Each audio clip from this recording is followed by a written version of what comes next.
So a very touchy subject in the LEGO community is LEGO Star Wars. Not only does it take up a massive chunk of it, it also has some of the best looking sets, and best though they might be, it also consists of some of the most expensive ones. But it's not only me, a lot of people have noticed that a lot of what LEGO tends to fall down to on Star Wars is the original trilogy. And I don't blame them, they have released multiple ships all in this original trilogy line, and a lot of these places and ships sell very well for LEGO as opposed to some of the other things they've done in the past, meaning that the other two trilogies kind of get left in the dust. And with the UCS gunship rumored to come out in the latter half of the year, confirmed to have some really generic minifigures, I think it's worth posing the question, do we need more prequel sets? Now before you go ahead and dive into just saying yes into the comment section and not watching the rest of this video, realistically I want to look into the reason why maybe LEGO aren't choosing to make more of these prequel sets. Starting off with the fact that the prequel trilogy of films were vastly unpopular compared to the original trilogy for most general audiences. And even though it has got more popular in the recent years, when the films came out they were met with hard criticism and a lot of people made jokes about the films, treating it as one massive meme.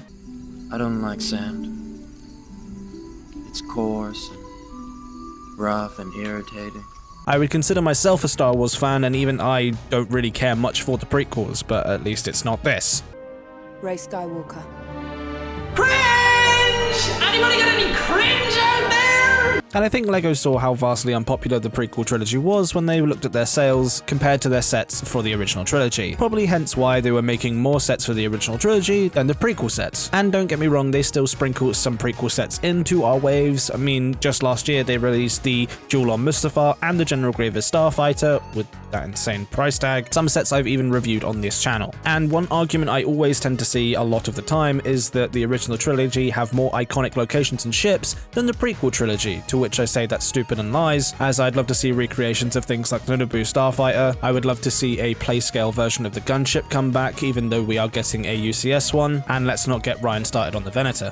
UCS Venator, which is probably the reason you clicked on the video. $700 is what this box cost, and as custom LEGO sets do, they cost more than what LEGO would probably charge for something like this, so keep that in mind. This might not be for you. But sadly, I don't think we'll get anything like this. LEGO have already confirmed they're not going to bring out another gunship anytime soon, and the last Naboo Starfighter was released back in 2015. It just annoys me that some of the best prequel sets we have are some from the Clone Wars era of sets where they just have those weird anime eyes. And although the Clone Wars has a lot of sets which I'd like to see remade, mostly some of the droid things as well as stuff like the gunship and the ATTE, it would also be really nice to see sets that have been released before that we haven't seen in a very long time. Things like the droid carrier. I had the original droid carrier and I loved it to bits when it came with like 20 battle droids. It also had really good play features with it being able to open and the rack of droids just comes out, and it also rolled around and you had a speeder in the back, and you know, it was a decent set. But you don't really see any prequel sets at that kind of a price range and piece count anymore. And even though the recent sets have been fairly decent, even though they've been smaller, things like the 501st Battle Pack, the ATT,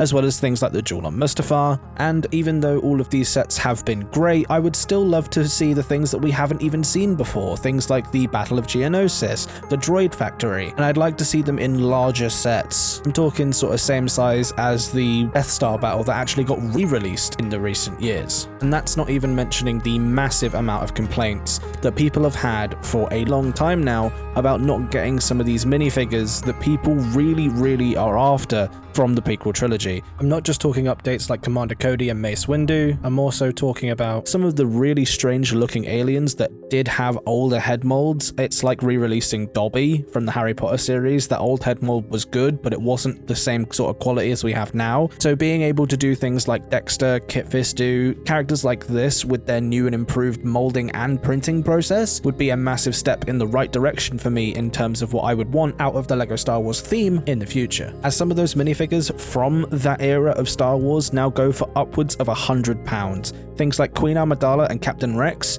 they're through the roof in price right now. And trust me, I'm all for keeping a figure rare, and I really suggest changing up the prints, making the characters look slightly different, but really the reason these characters go for this much money at the moment is because they've ever released only one. So maybe having another variant of these figures would be awesome to get, where the figure retains its original value, as well as collectors being able to get these really desirable figures. Think Ahsoka from the new ATT set. Different variant, really popular set because they have Ahsoka in it. Now just do the same thing with Commander Cody, Captain Rex, and characters like Queen Amidala. And this leads me to my next point, which is the new Star Wars 2021 wave. Now, it seems to me like Star Wars is trying to head in a new direction, making these types of ships more affordable for your average consumer, which in my mind is a good thing on one end, but a bad thing on the other. Good thing on one end because most kids and collectors don't have to fork out so much money for classic ships such as a TIE Fighter or an X-Wing, but also on the other end, they're not going to be as detailed as something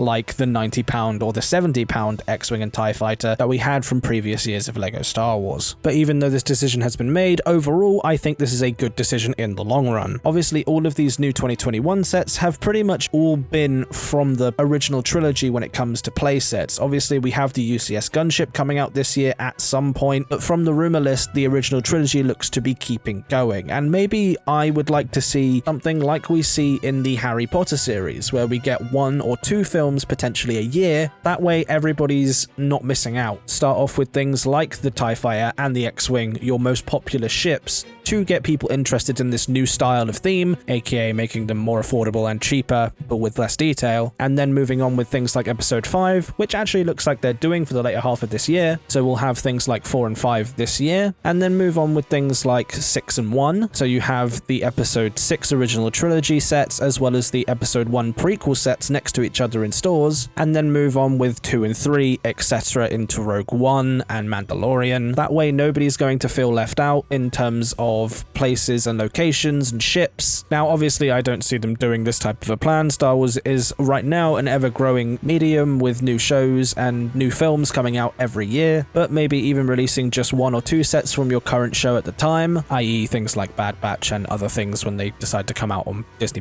and then save most of the rest of your wave for this sort of film in order progression type thing, and then just reset it when it goes back. That way people aren't going to complain that they're not getting any Clone Wars sets or they're not going to get any Mandalorian sets because they can tell when they're going to get released. As you know, depending on what order LEGO decide to do this sort of idea with, you're either going to get Mandalorian sets after Episode 6, or you're going to get Mandalorian things when they decide to come out alongside the sequel trilogy sort of stuff, as I don't think LEGO would release much more sequel trilogy stuff as their sales completely flopped. So if LEGO were to do something like this, I see them doing the entire sequel trilogy in perhaps 1 year, which to be honest I wouldn't mind only buying UCS sets or something along those lines for a year, as I'm sure some of the sequel trilogy sets still wouldn't sell very well. But yes, there are still some people that actually want them, surprisingly. But all in all, I think we do need more prequel trilogy sets, and maybe LEGO do have this in the works right now and we are just left waiting to see what they release. But everything LEGO seem to tell us about their prequel sets seem to lead to LEGO wanting them to feel unpopular. Things like the 501st Battle Pack being already retired in places like Australia,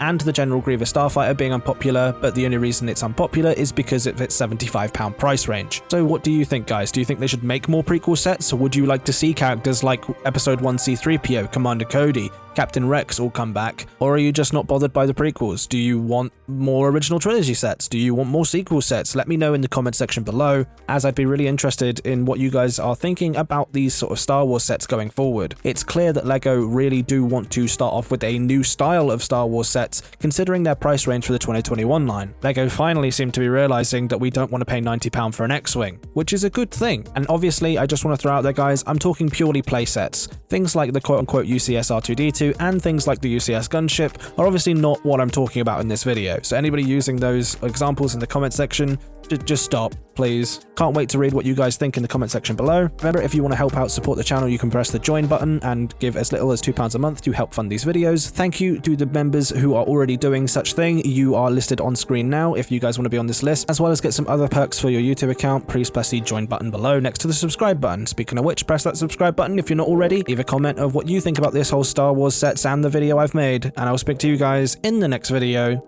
Goodbye.